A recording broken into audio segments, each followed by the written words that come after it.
এইকেইদিন ছ'চিয়েল মিডিয়াত ফাগুনক লৈ ইমানেই কবিতা ৰচিছে মানে কোনো ভাষা নাই যেন বাকী মাহকেইটা এনেইহে আছিলে ফাগুনেই সকলোৱে জানো প্ৰিয় হৈ ৰ'ল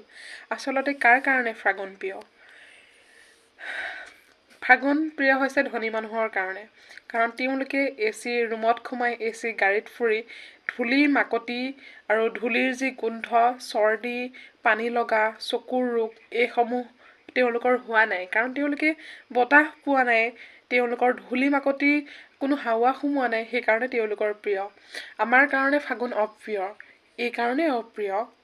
যেতিয়া ধুমুহা বতাহ হয় ধুমুহা বতাহ হওঁতে মোৰ নিজৰ লগতে হৈছিলে এদিন যেতিয়া ধুমুহা বতাহ হৈছিলে মই বিচনাৰ তলত চাঙৰ তলত সোমাই মই কথমপি মোৰ নিজৰ প্ৰাণ ৰক্ষা কৰিছিলোঁ মোৰ ঘৰৰ পৰিয়ালটোৱে প্ৰাণ ৰক্ষা কৰিছিলে মোৰ দৰে বহু ব্যক্তি আছে ফাগুন আহিলে বতাহ আহিলে সকলোৰে বুকু কঁপি থাকে কেনেকৈ মই পৰিত্ৰাণ পাম সেইকাৰণে আমাৰ দৰে দুখীয়া শ্ৰেণীৰ মানুহৰ কাৰণে ফাগুন কেতিয়াও প্ৰিয় হ'ব নোৱাৰে আৰু সকলোৰে কাৰণে প্ৰিয় নহয় কিন্তু এচামে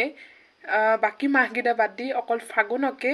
কবিতাৰ আখ্যা দি আছে ময়ো লিখিছিলোঁ যেতিয়া মই সেই বিচনাৰ তলত সোমাই আছিলোঁ প্ৰাণ ৰক্ষা কৰিবলৈ তেতিয়াই লিখিছিলোঁ উন্মাদিত ফাগুনৰ পছোৱা খন্তেক ৰৈ যোৱা ইমান চঞ্চল নহ'বা চোৱা মোৰ ভঙা পূজাটোলৈ